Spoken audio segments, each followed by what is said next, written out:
नमस्कार दोस्तों, स्वागत है आप सभी का निष्काम एजुकेशन पर। अभी हम प्रयोगशाला परिचारक भर्ती 2023 की तैयारी कर रहे हैं, जो कि उच्च शिक्षा विभाग की वैकेंसी है, जिसमें टोटल 430 पोस्ट हैं। इसमें आज हम फिजिक्स से संबंधित विद्युत धारा के प्रभाव पर 10 MCQ करेंगे। इससे पहले हमने विद्युत धारा पर 10 MCQ कर चुका है। तो चलिए शुरू करते हैं, देखते हैं पहला क्वेश्चन यहाँ पास क्या दिया गया है।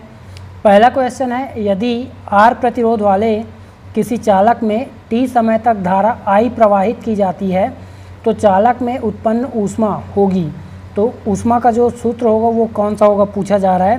तो यहाँ पास ऑप्शन बी करेक्ट है। I का स्क्वायर, R और T तीनों का जो गुणनफल होगा वही टोटल ऊष्मा का वैल्यू हमें प्रदान करेगा। ठीक है, और ये क्या है, विद्युत धारा के ऊष्मीय प्रभाव का नियम है। इससे जो उत्पन्न होती है ऊष्मा, इससे जो ये ऊष्मा उत्पन्न होती है इसे हम क्या बोलते हैं, तो जूल ऊष्मा बोलेंगे, या फिर ओम ऊष्मा बोलेंगे, या फिर प्रतिरोध ऊष्मा बोलते हैं। ठीक है, प्रतिरोध ऊष्मा भी बोलते हैं। तो ये तीनों प्रकार की ऊष्मा का नाम बोला जाता है इसे।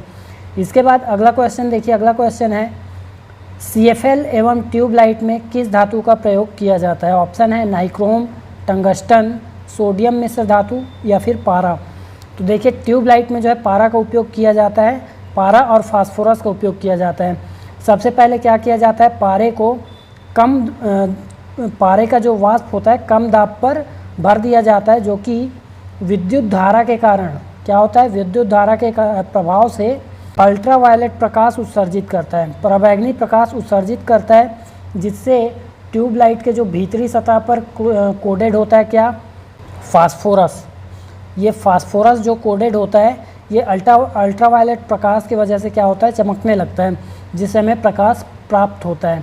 तो ये प्रयोग होता है ट्यूबलाइट में। इसके अलावा नाइक्रोम जो है किस में यूज किया जाता है, तो हीटर में उपयोग किया जाता है, ब्लोअर में उपयोग किया जाता है, इमर्सन और रॉड में भी उपयोग किया जाता है। जो विद्युत हीटर रॉड होता है उसमें, विद्युत हीटर में भी प्रयोग किया जाता है। टंगस्टन किस में उपयोग किया जाता है, तो विद्युत बल्ब में। विद्युत बल्ब में जो इस प्रकार का तंतु बना होता है वो क्या होता है, टंगस्टन से बना होता है। इसके अलावा सोडियम मिश्र धातु, सोडियम मिश्र धातु किस में प्रयोग होता है, तो सोडियम मिश्र धातु और टंगस्टन दोनों को मिलाकर किस में उपयोग किया जाता है, हैलोजन में उपयोग किया जाता है। हैलोजन में उपयोग किया जाता है। इसके बाद अगला क्वेश्चन देखते हैं। अगला क्वेश्चन क्या है, विद्युत अपघटन की क्रिया किस विलयन में संभव है। ऑप्शन है अम्लीय, क्षारीय, उपर्युक्त दोनों या फिर इनमें से कोई नहीं। तो इसका करेक्ट आंसर हो जाएगा उपर्युक्त दोनों। किसी भी विलयन में विद्युत अपघटन की क्रिया संभव हो सकती है।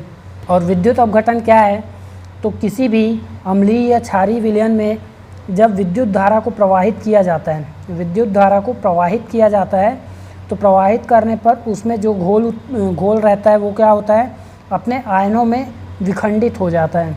क्या होता है, अपने धन आयन या ऋण आयन में विखंडित हो जाता है। उसे ही हम क्या कहते हैं, विद्युत अपघटन की प्रक्रिया कहते हैं। इसके बाद अगला क्वेश्चन देखते हैं। अगला क्वेश्चन है, फैराडे के विद्युत अपघटन के प्रथम नियम के अनुसार विद्युत अपघटन के फलस्वरूप किसी इलेक्ट्रोड पर मुक्त हुए पदार्थ की कुल द्रव्यमान उसमें प्रवाहित संपूर्ण विद्युत आवेश के ऑप्शन हैं अनुक्रमानुपाती, व्युत्क्रमानुपाती, बराबर या फिर इनमें से कोई नहीं। तो अनुक्रमानुपाती होता है, याद रखेंगे। ऑप्शन ए यहाँ पास करेक्ट है। तो इस जो यह प्रथम नियम है इसके अनुसार जो कुल द्रव्यमान m होगा वो अनुक्रमानुपाती हो जाएगा किसके, कुल आवेश के।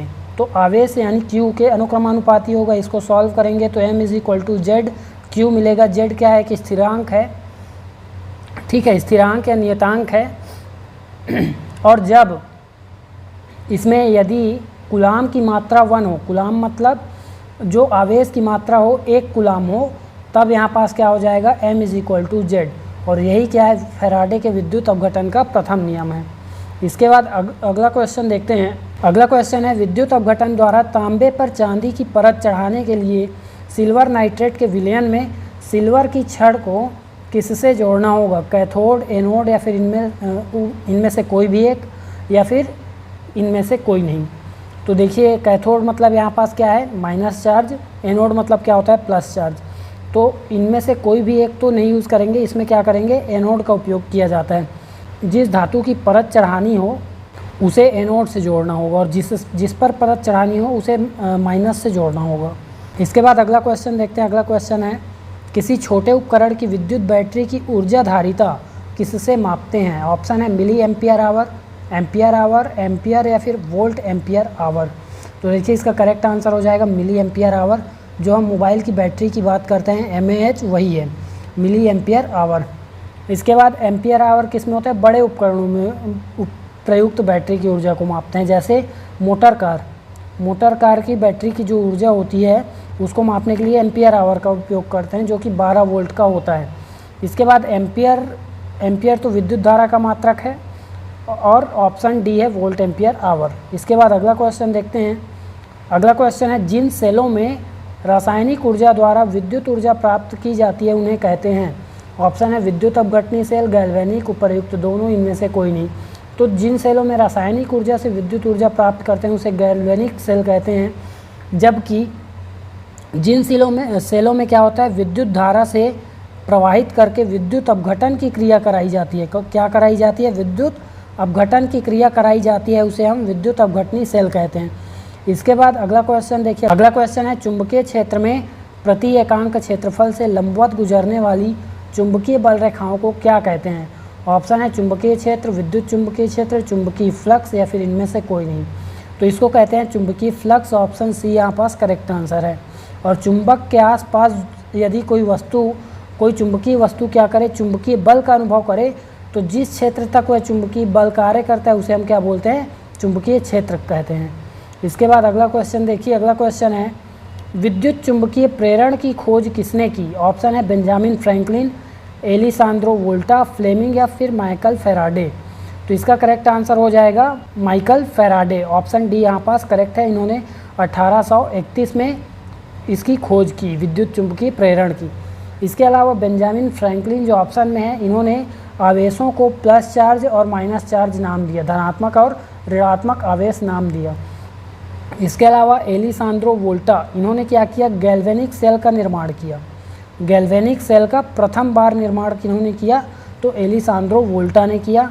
और फ्लेमिंग का आपने दक्षिण हस्त और वाम हस्त नियम सुना होगा। इसके बाद अगला क्वेश्चन देखते हैं। अगला क्वेश्चन है एक विद्युत धारावाही कुंडली में धारा प्रवाहित करने पर दूसरी कुंडली में विद्युत वाहक बल उत्पन्न करने की घटना को क्या कहते हैं? ऑप्शन है विद्युत चुंबकीय प्रेरण, अन्योन्य प्रेरण, कुंडली प्रेरण या फिर विद्युत चुंबकीय प्रभाव। तो इसका करेक्ट आंसर होगा अन्योन्य प्रेरण।